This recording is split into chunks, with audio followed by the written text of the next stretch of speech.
Hi student, GIT का online class में आप लोग का स्वागत है। और आज की क्लास हम लोग सीखने वाले हैं फाइनेंशियल फंक्शन के बारे में, जिसमें हम लोग जानने वाले हैं पीएमटी फार्मूले के बारे में। तो चलिए हम लोग जानते हैं यह होता क्या है और इसका यूज क्या है और कब और किस कंडीशन में इसका इस्तेमाल किया जाता है, वह एक एक करके स्टेप बाय स्टेप जानने वाले हैं। तो देखिए, आज का जो हमारा टॉपिक है वह है फाइनेंशियल फंक्शन। क्या है? Financial function. आप लोग फाइनेंस नाम सुने हो ना, कि हम यह फाइनेंस पे गाड़ी निकाल दिए, फाइनेंस पे ये सामान खरीद लिए।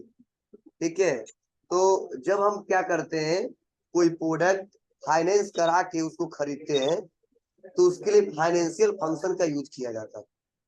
किसका यूज किया जाता है? फाइनेंशियल फंक्शन का। ठीक है, अब यह फाइनेंशियल फंक्शन कब कहाँ पे इस्तेमाल होता है यह समझना बहुत जरूरी है। तो देखो, सबसे पहले जो लोग फाइनेंशियल फंक्शन में पढ़ने वाले हैं वो पढ़ने वाले पीएमटी। मतलब पीएमटी एक फार्मूला है जिसे बोलते हैं पेमेंट। पीएमटी बोलो क्या? पेमेंट। ठीक है, अब यह पेमेंट क्यों निकालेंगे और कैसे कंडीशन में निकालेंगे यह आप लोग समझिए। जो ये पेमेंट फार्मूला है पीएमटी, इसके सहारे हम लोग ईएमआई कैलकुलेट करते हैं। क्या कैलकुलेट करते हैं? ईएमआई। अब ईएमआई क्या होता है यह समझिए। ईएमआई का मतलब होता है इक्वेटेड मंथली इंस्टॉलमेंट। यार चेयर कौन लेके चला गया थी? तो यह हम लोग पढ़ने वाले क्या? ईएमआई, जिसे बोलते हैं इक्वेटेड मंथली इंस्टॉलमेंट, या कई लोग बोलते हैं इक्वल मंथली इंस्टॉलमेंट। अब यह होता क्या है? आप लोग बार बार नाम सुने हो कि हम यह गाड़ी निकालने जा रहे हैं ईएमआई पे, हम फोन खरीदने जा रहे हैं ईएमआई पे, पंखा खरीदने जा रहे हैं ईएमआई पे। मतलब इसमें छोटे छोटे प्रोडक्ट भी लोग ईएमआई पे खरीद रहे हैं और फायदा भी है। किसको? दोनों लोग, जो बेच रहा है उसको भी है, जो खरीद रहा है उसको भी है। लेकिन किस कंडीशन में जो खरीद रहा है उसको है? जिसके पास पैसा उतना ज्यादा नहीं है कि एक बार वो सामान खरीद सके। जो सपोज मुझे एक बाइक ही खरीदना है, तो उस बाइक का वैल्यू मान लो 1 लाख। तो जब तक 1 लाख रुपया होगा नहीं तब तक हम नगद खरीदेंगे नहीं। तो ना जल्दी 1 लाख रुपया होगा ना उस बाइक को हम चलाएंगे, इच्छा इच्छा ही रह जाएगा। लेकिन उस कंपनी वाले ने सुविधा दे दिया, कोई बात नहीं, आप 30,000 40,000 50,000 जमा कर दो, 50,000 का फाइनेंस करा दो और किस्त तो भाई जब जमा कर देना। तो आप कम पैसा जमा करके और उस गाड़ी को भी लेके चले आते हो और मंथली कुछ ब्याज के साथ आप किस्त भर भी देते हो, तो दोनों काम चल जाता है। और कंपनी वाले को क्या फायदा है कि अगर नगद वो बेचेगा तो दिन भर में 5-6 कस्टमर आएंगे, और वही फाइनेंस करा के बेचेगा तो 20 50 40 आ जाएंगे। मतलब अब जिसके पास नगद होगा वही तो खरीदने जाएगा। लेकिन हमने सुविधा दे दिया फाइनेंस का, तो जिसके पास पूरा पैसा नहीं वो भी खरीदने जाएगा। ये प्लस पॉइंट हो जाता है कि जो दिन भर में 10 कस्टमर आते तो 50 आते हैं फाइनेंस के चलते। और दूसरा फायदा उसको क्या होता है, जो गाड़ी का दाम है 1 लाख वो लेता है 1,20,000, 1,30,000, 1,40,000। मतलब ब्याज के साथ उतना पैसा पड़ जाता है। तो दो फायदा है, एक तो कस्टमर बढ़ गए, दूसरा उस गाड़ी का रेट है 1 लाख तो 1,30,000 40,000 तक ले लेता है। मतलब जब तक वो जमा करते हैं ब्याज उसको मिल जाता है। और एक और फायदा है, कैश फ्लो मेंटेन रहता है पैसा लेके कि कस्टमर कम आएंगे तो कैश अमाउंट हमारे पास कम आएगा, जब कस्टमर ज्यादा आएंगे तो कैश अमाउंट ज्यादा आएगा। तो व्यापार में जब पैसा डेली आता जाता रहे तो व्यापार अच्छे से चलता है। और 10 दिन चले और एक दिन न चले, एक दिन चले और 10 दिन व्यापार न चले तो व्यापार को चलाने में मन नहीं लगता, कहते अरे यार मजा नहीं आ रहा है व्यापार को चलाने में। ठीक है, तो अगर उधारी बाकी चल रहा है ठीक है, लेकिन डेली चल रहा है तो बिजनेस का रूल है कि अच्छा चल रहा है और सबको व्यापार चलाने में अच्छा लगेगा। तो दोनों लोग को फायदा है। ठीक है, हम लोग को थोड़ा कम है, बिजनेसमैन को ज्यादा है, कस्टमर ज्यादा मिल जाते हैं, ब्याज भी मिल जाते हैं, कैश फ्लो भी मेंटेन होते हैं। हमको यही फायदा है कि ना एक बार पैसा होगा ना वो सामान हमारे घर आएगा, कम पैसा देके हम उस सामान को लेके चले आते हैं और एक जिम्मेदारी के साथ धीरे धीरे किस्त जमा कर देते हैं। ठीक है, और जमा करना ही होता है, नहीं जमा करेंगे तो सबका इज्जत का ख्याल है कि गाड़ी घर से न जाए, खींच के कैसे न कैसे पैसे जमा कर देते हैं। ठीक है, जो खर्चा करते हैं 100 रुपये 50 रुपये खर्चा करते हैं कि बचा के कैसे किस्त जमा कर दो। ठीक है, ये भी फायदा है। तो वो कैसे निकलता है, वही हम फार्मूला पढ़ने वाले हैं, पीएमटी।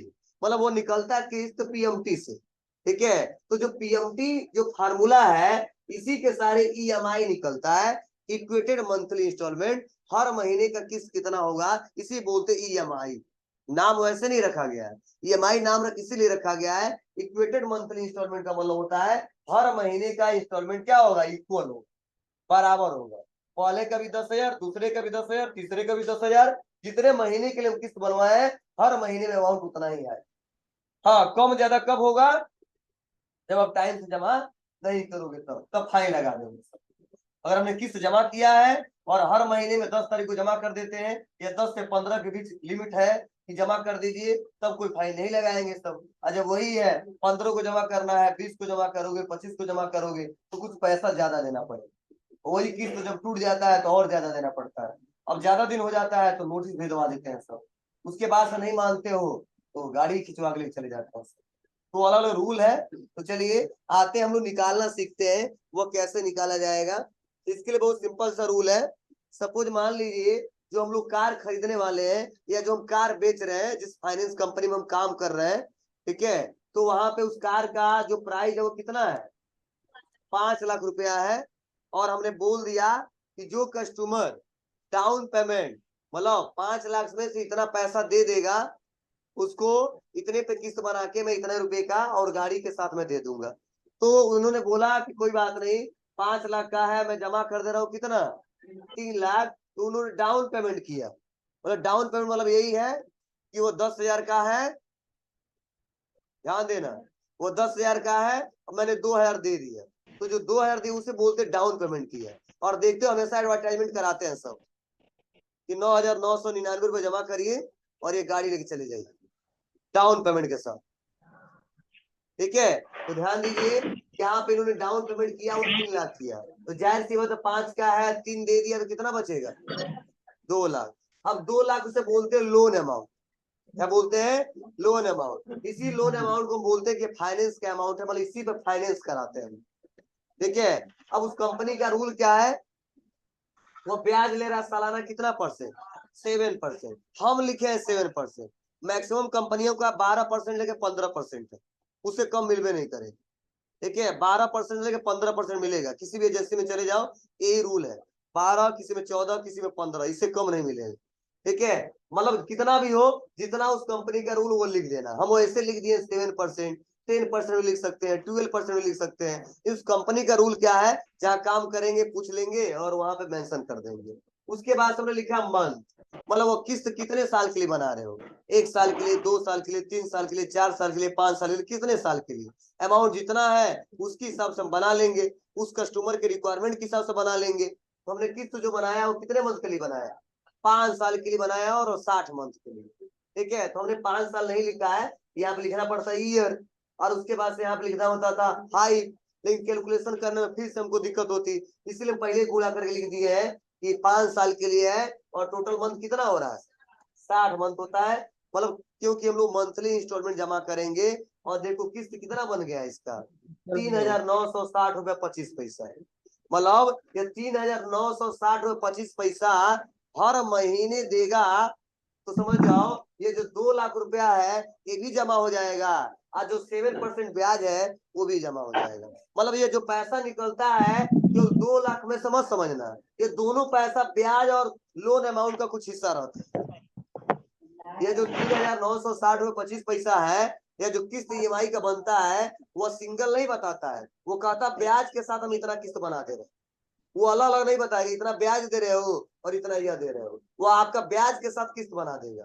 तो 3,960 रुपये 25 पैसे का किस्त बना दिया है और ये ब्याज के साथ है, और आप 60 महीने तक जमा कर दोगे तो पूरा बैलेंस 0 हो जाएगा। उसके बाद से समझना वो गाड़ी हमारा है।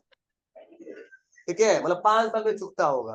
तुम्हारी मर्जी, तुम साले भर में जमा करो तो 12 मंथ लिख दो, ठीक है, 18 मंथ में जमा करो तो 18 लिख दो, 2 साल में जमा कर दो 24 लिख दो। मतलब एक हम रूल बता रहे हैं, कंसेप्ट बता रहे हैं। अब वहां पे काम करेंगे तो देख लीजिएगा कैसे इस्तेमाल करने हैं, ठीक है, और वहां का क्या रूल है।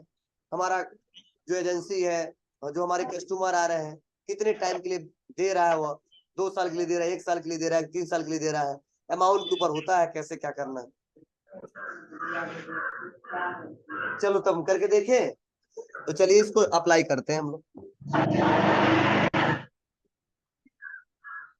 इसके लिए सबसे पहले हम निकालेंगे, ये तो सब लिखना पड़ेगा, प्राइस भी लिखना पड़ेगा, डाउन पेमेंट भी लिखना पड़ेगा, लोन अमाउंट भी लिखना पड़ेगा, ब्याज क्या है वो भी लिखना पड़ेगा, और कितने मंथ के लिए करा रहे हैं, किस्त बनवा रहे हैं वो भी लिखना पड़ेगा। इतना क्लियर है सबको? चलिए उसके बाद से आते हैं ईएमआई पे, और ईएमआई पे आने के बाद हम करेंगे इक्वल, क्या करेंगे, इक्वल, और इक्वल करने में लिखेंगे पीएमटी, इक्वल पीएमटी, और कर देंगे ब्रैकेट को ओपन। ध्यान से सुनना, इक्वल पीएमटी, और मैंने ब्रैकेट को ओपन किया, और सबसे पहला पूछ रहा है रेट। क्या पूछ रहा है? रेट। मतलब रेट में हम लोग इंटरेस्ट सेलेक्ट करते हैं, उस कंपनी का जितना % ब्याज होता है। तो देखो रेट पूछ रहा है तो हम रेट में सेलेक्ट कर लेंगे इंटरेस्ट, और रेट में इंटरेस्ट सेलेक्ट करने के बाद से हम डिवाइड करेंगे 12 से। क्या करेंगे? डिवाइड करेंगे 12 से। सवाल यह कि सर 12 से डिवाइड क्यों करेंगे? तो हमने बोला ना सालाना ब्याज है, क्या है, और हमको निकालना क्या है, हर महीने में कितना पैसा हमको देना है किस्त। इसलिए हमने क्या किया है, डिवाइड बाई क्या किया है, 12 किया है, कामा कर दिया। उसके बाद से पूछेगा एनपीआर, नंबर ऑफ पीरियड, मतलब कितने मंथ के लिए, 1 मंथ के लिए, 2 मंथ के लिए, 3 महीने के लिए, कितने मंथ के लिए। तो हमने यहाँ पे मंथ लिया है, उस मंथ को हम सेलेक्ट कर लेंगे। क्या कर लेंगे? मंथ को सेलेक्ट करेंगे, करेंगे कामा। उसके बाद से पूछा जाएगा पीवी। क्या पूछा जाएगा? पीवी, जिसे बोलते हैं प्रेजेंट वैल्यू। क्या है? Present value. और प्रेजेंट वैल्यू में कितने का फाइनेंस करा रहे वो वैल्यू सेलेक्ट करना होगा। कितने का फाइनेंस है? 2 लाख रुपए का, तो वह वैल्यू सेलेक्ट करेंगे। अब करेंगे यहाँ पे कामा। उसके बाद से पूछेगा एफवी, जिसे बोलते हैं फ्यूचर वैल्यू। फ्यूचर का भी कोई वैल्यू नहीं है, इसीलिए हम ऑप्शनल है, छोड़ देंगे इस समय, और लगा देंगे कामा। कामा लगाए ही है। उसके बाद से पूछेगा टाइप, टाइप में हम कर देंगे 1, कर देंगे ब्रैकेट बंद। अब टाइप में 1 क्यों? तो जब महीने के एंड से चेक करना होता है तो वहां पे 0 लगाना होता है, और जब महीने के लास्ट से चेक करना होता है तो वहां पे नहीं, महीने के लास्ट से चेक करना हो या एंड से चेक करना हो, क्या है, 0 लगाएंगे, और महीने के स्टार्ट से चेक करना तो वहां पे 1 लगाएंगे। मतलब हम जो ईएमआई चेक करना चाहते हैं महीने के स्टार्ट से, तो हमने क्या लगा दिया, 1, और इसी महीने के एंड से चेक करना होता तो 0 लगा देते, तो हमने 1 इसीलिए लगाया है। अब पैसे का बस 1 दिन का फर्क पड़ेगा। मान लो आज 30 तारीख है, तो कल क्या है, 1 तारीख है, 1 दिन का फर्क पड़ेगा। ठीक है, तो देख लेना उस महीने के लास्ट में जमा करोगे या उस अगले महीने के स्टार्ट में। ठीक है, तो 1 दिन का फर्क पड़ेगा, तो कुछ पैसे का अंतर आएगा, ज्यादा नहीं आएगा। अब हम कर देंगे बस इंटर। तो देखो जैसे हम यहाँ पे लाए, यहाँ पे बता रहा कितना, 3,960 रुपया 25 पैसा डॉलर में आया है। तो बहुत पैसा हो जाएगा। तो बस हम कुछ नहीं करेंगे, यहाँ पे कर देंगे काम। हम कल ही पाया था, डॉलर हटा देंगे तो आ जाएगा 3,960 रुपया 25 पैसा।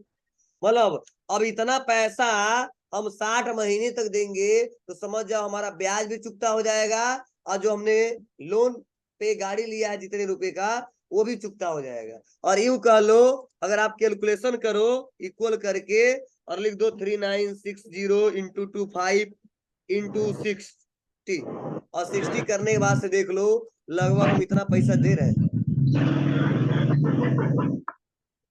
2,37,615 रुपया, लगभग 37,615 रुपया 5 साल में ब्याज दे रहे हैं। अब बताओ फायदा है कि नहीं है? बहुत है। ऐसे पता नहीं कितने लोग कराते हैं, ये एक का है। समझ पाते आपको ना? मतलब हमने बताया क्या मतलब रियल में हमको 2 ही लाख रुपया देना था उस गाड़ी का ना, लेकिन हमने दे नहीं पाए टाइम से। ठीक है, नहीं था मेरे पास पूरा पैसा तो हमने किस्त बनवाया, और जब किस्त बनवाया तो वही पैसा 2 लाख से कितना हो गया, 2,37,615 रुपया। तो समझ जाओ लगभग हम 38,000 रुपया ब्याज दे रहे हैं 5 साल में। ठीक है, एक सेकेंड हैंड गाड़ी मिल जाएगा अच्छा, मतलब बाइक 37,000 में, 50,000 का कौन लाया है? बढ़िया है, चलने वाला है कि नहीं है? हमको दिलवा दो तो 50,000 में। चलिए ध्यान देना, क्लियर है बाबू, कोई दिक्कत तो नहीं है? तो यह है रूल, बहुत इजी है, आप आसानी तरीके से इसका इस्तेमाल करके देख सकते हैं। चलिए फार्मूला लिखिए तब, तो आप 50,000 की व्यवस्था कर रहे हैं। अब देखो हमने हेडिंग लिखवाया डाटा टेबल एंड गोल से, यह ईएमआई से रिलेटेड है, इसीलिए मैंने इसको साथ में पढ़ा रहा हूँ। तो देखो जो हम लोग डाटा टेबल है इससे हम लोग क्या करेंगे, जैसे सपोज हमने मंथ का जो निकाला है, कैलकुलेशन किया है, इस बार अमाउंट थोड़ा अलग है, अमाउंट भी सेम है, इस बार मंथ थोड़ा सा क्या है कम हो गया, तो पैसा क्या है थोड़ा सा ज्यादा हो गया है। अब समझिएगा यहाँ पे, जैसे अगर किसी ने कह दिया कि सर हमारा लोन अमाउंट वही हो, लेकिन ध्यान देना लोन अमाउंट हमारा क्या हो, वही हो, लेकिन हम थोड़ा सा मंथ कम ज्यादा करना चाहते हैं। ठीक है, तो उसके लिए हम लिस्ट कैसे बनाएंगे, जैसे हमारे बहुत सारे कस्टमर आ रहे हैं, तो 2 लाख का फाइनेंस सभी लोग करा रहे हैं, लेकिन कोई कह रहा नहीं सर मेरे पास थोड़ा सा पैसा कम है, या कम कमाते हैं, थोड़ा ज्यादा टाइम में जमा करेंगे, तो कोई कहता हम 12 महीने में जमा करेंगे, कोई कहता हम 24 महीने में जमा करेंगे, कोई कहता हम 36 महीने में जमा करेंगे, कोई कहता है 48 महीने में जमा करेंगे, कोई कहता हम 5 साल में जमा करेंगे। मतलब जितना वो डाउन पेमेंट करना था सभी लोग किए, जो फाइनेंस जितना था 2 लाख दिख रहा है, लेकिन टाइम जो ड्यूरेशन है सबका अलग अलग है, उनके क्षमता के आधार पे। ठीक है, कोई चाहता हम साल भर में जमा कर देंगे, कोई चाहता 2 साल में जमा करेंगे। तो ऐसे कंडीशन में अब कस्टमर आएगा, और कस्टमर आएगा जब हमसे कहेगा 12 मंथ का निकालना था, अब लिखना पड़ेगा 12, जब 12 लिखेंगे तो उसका पैसा आ जाएगा, 24 लिखेंगे तो उसका पैसा आ जाएगा, 36 लिखेंगे तो उसका पैसा आ जाएगा। लेकिन यह तरीका गलत होगा, मतलब गलत इस मामले में होगा, जैसे हम यहाँ पे क्लिक किए और कर दिया हमने 12, तो वैल्यू तो आ ही जा रहा है, यहाँ पे 70,000 जमा करना होगा। बोलिए, फिर से कोई कहता नहीं हमको निकाल दो 36 महीने का, वो भी आ जा रहा वैल्यू।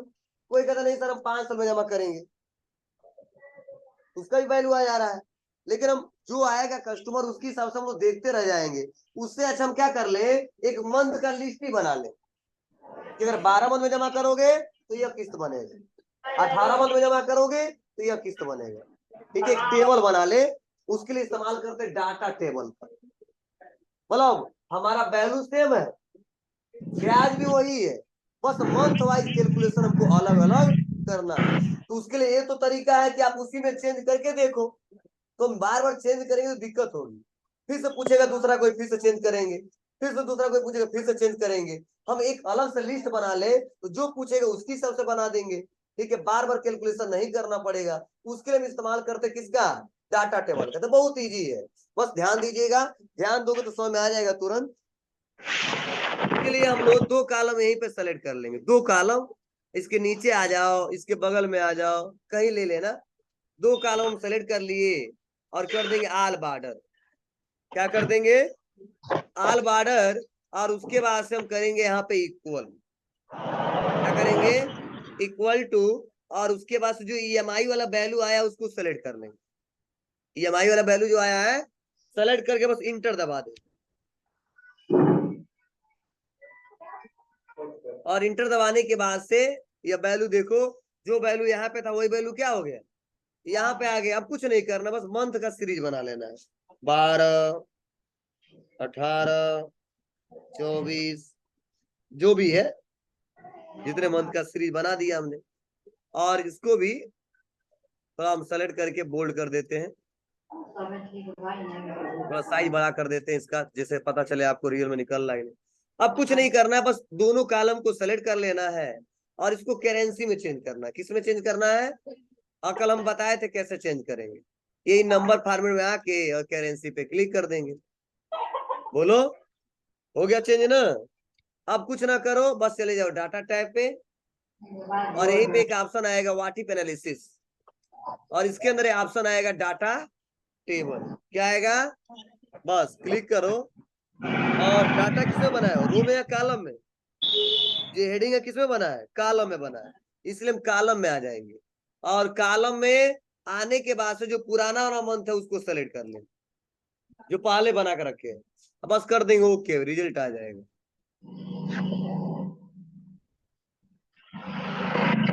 अरे यार, हम कितना बार पढ़ाएंगे तुमको, डॉलर में कैसे हटाएंगे? हम कह रहे कितना बार बताएंगे डॉलर कैसे हटाएंगे? नहीं बताए आपको?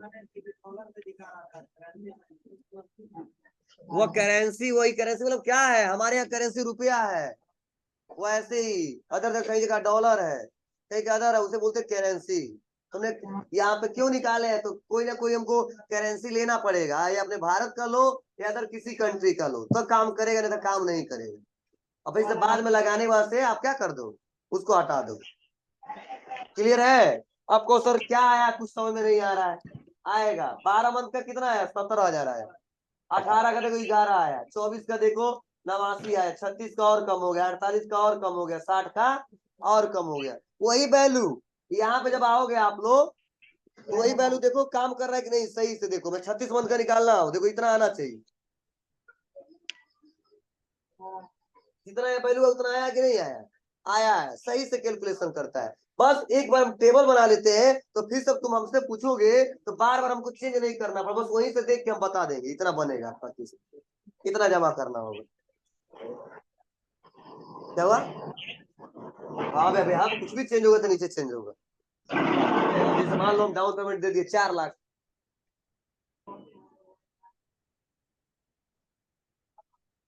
ठीक है, अब इसके हिसाब से क्या कैलकुलेशन है 36 का? ये इक्वल नहीं किया क्या हमने? यहाँ पे माइनस नहीं लगाया था, क्या कर दे, मतलब मैनुअली लिखा था हमने, इसलिए वो काम नहीं कर रहा, मतलब 2 लाख ही समझ रहा था।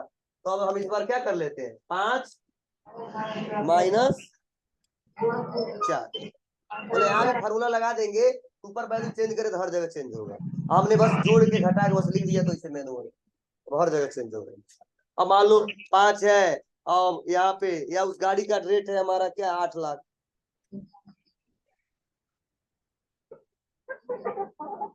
क्या फार्मूला नहीं लगाए थे इसलिए कैलकुलेशन नहीं हो पा रहा। हो जाएगा। चलिए एक बार और बताते हैं इसको, देख लीजिए।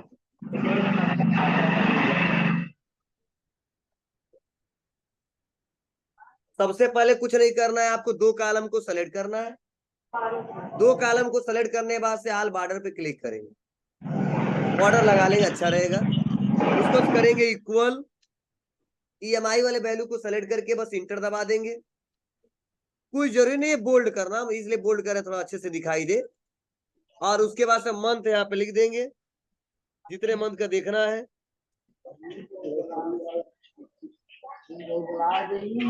और इसको भी सेलेक्ट करके थोड़ा सा बड़ा कर देंगे, और इसको करेंसी फॉर्म में चेंज कर लेंगे।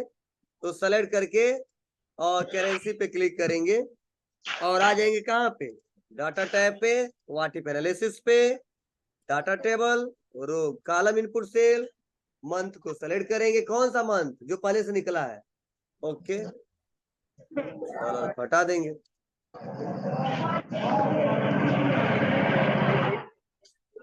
अरे यार, हम कितना बार पढ़ाए, करेंसी ये कहाँ का सॉफ्टवेयर है?